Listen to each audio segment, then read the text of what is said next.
Chapter 9. Jose, the Apostate Church. Jose's first assignment after seminary was as an assistant minister to the Reverend James Miller. Reverend Miller was head of a large congregation in a major church in Chicago. Miller was a man who had accomplished much and had been instrumental in many changes within the church. Jose soon found him to be much like O'Malley in his beliefs, and was grateful. Jose had a deep desire to do work that helped the poor, and to preach the gospel of social change.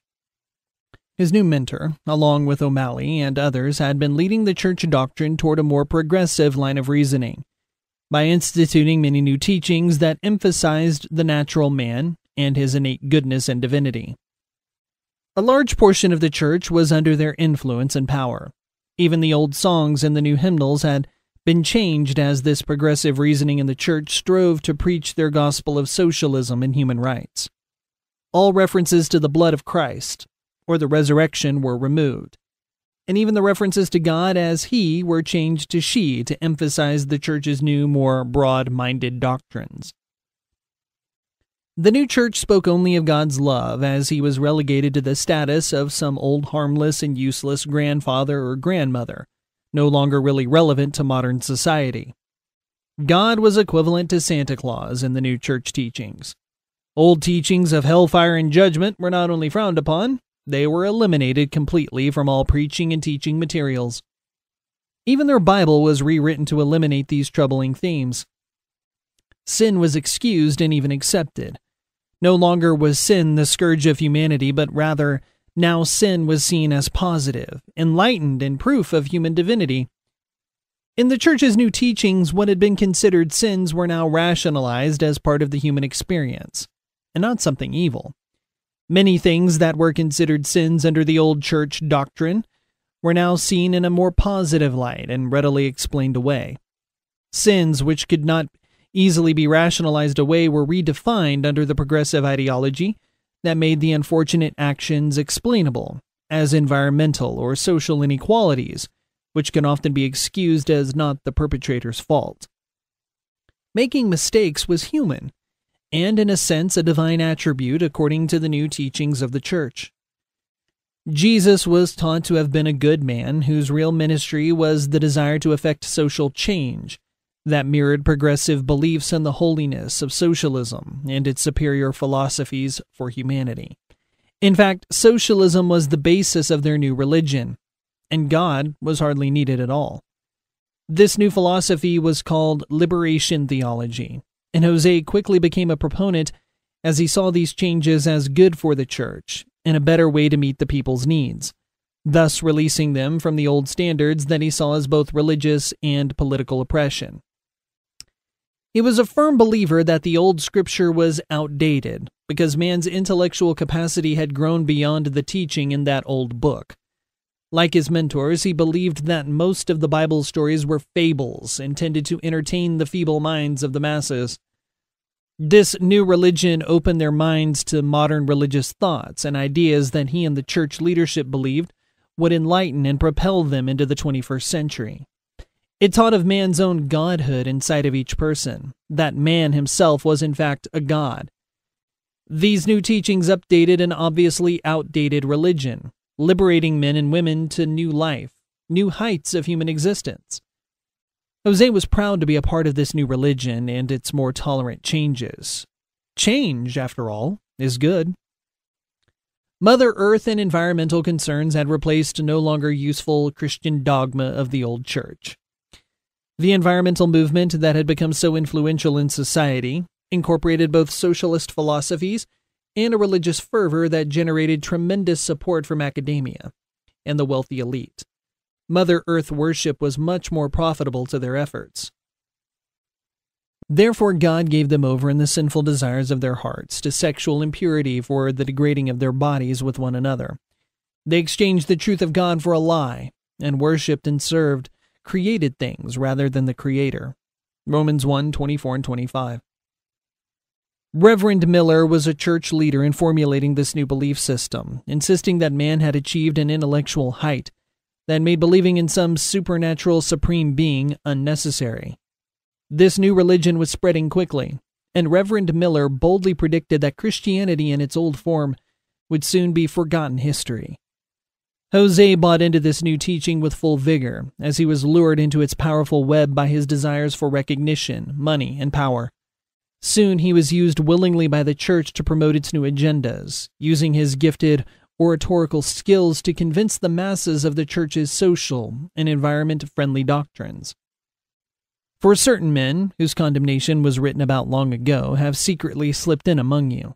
They are godless men, who changed the grace of God into a license for immorality, and denied Jesus Christ our sovereign Lord. Jude 4.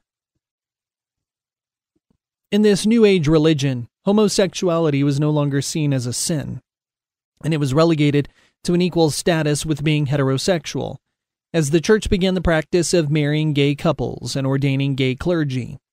Sexual sins of any kind were no longer condemned by the church, but were rather condoned as an expression of man's inner godliness and a right of the human condition. The teachings of the Ten Commandments were abandoned as old-fashioned and no longer applicable to today's society. Sin was rebuked as a word no longer relevant. Even murder or stealing were no longer referred to as sins, but were explained in psychological terms and excused as problems caused by a religiously repressed society. If someone committed one of these acts, it must be because he was a victim of society and religion itself. All acts of human beings previously condemned as sinful were excused and explained to fit the new teachings of the church. Church membership, attendance, and intake of funds tripled in.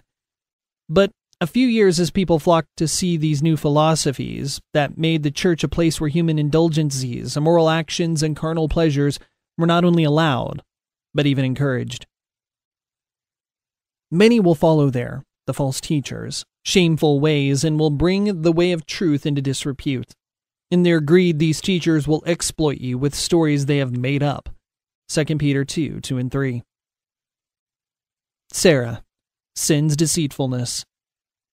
Sarah's complete submission to the desires of her heart led to her open abuse of sex, alcohol, and drugs.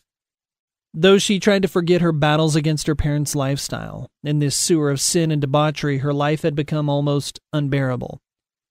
Sometimes in one of her drug or alcohol-induced stupors, and when things seemed the loneliest and most painful, she'd think about killing herself.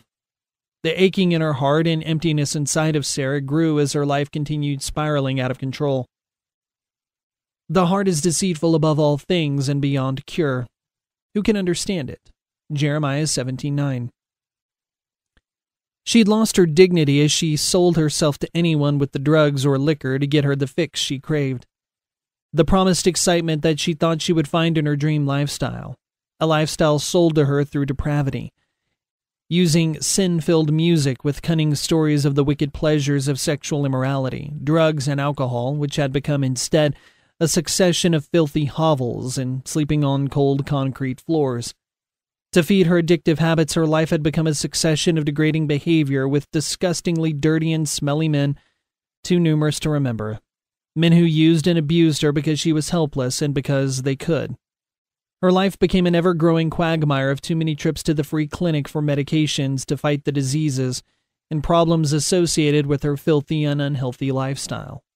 The life John Lennon and others had sung about was lost in her drug-affected world of forced prostitution to pay for her habits, miserable living conditions with little sleep, and further complicated by her alcohol abuse. Like a city whose walls are broken down is a man who lacks self-control. Proverbs 25:28. Do not fret because of evil men, or be envious of the wicked, for the evil man has no future hope, and the lamp of the wicked will be snuffed out. Proverbs 24:19 and 20. Her first abortion came easy, as she bought into the pro-abortion message that it wasn't a child, just a blob of cells, not human. But her second abortion caused her to go into a deep depression when she was witness to her dead baby after its brains had been sucked out by the doctor. She saw the baby well enough to see that it was an almost fully developed child. She saw its lifeless form laying there, its head caved in from the brutal procedure. Even though she was only 7 months into her pregnancy, all of its little features were easily seen. She began to cry as she saw them discard its little body into a wastebasket. Sarah was appalled by the callous indifference shown by the nurses who saw her dead baby as nothing more than garbage. Sarah saw her life as being much like that baby. She had become little more than trash herself in the heartless world where she lived, used and discarded without value. The shock of realizing that she had murdered her child almost caused her to commit suicide as she remembered the details of the face of her dead baby. Depression overwhelmed her as she was filled with an enormous guilt. With the aborted baby's father long gone, no real home, and penniless, she drifted back into her pathetic life, once again moving from boyfriend to boyfriend, selling herself again for a few dollars to feed her and her boyfriend's addictions.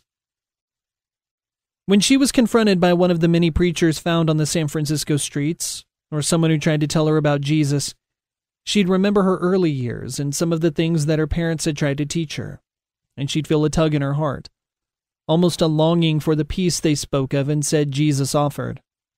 Still, she wasn't ready. She was young with a lot of life to live. Besides, her idol, John Lennon, had written and recorded the song Imagine. And didn't he tell everyone that there was no heaven or hell? Didn't he often say that there is no God, that God was dead? Wasn't he, after all, more famous than Jesus? Could her parents' ancient God offer more peace than her gods of pleasure? Furthermore,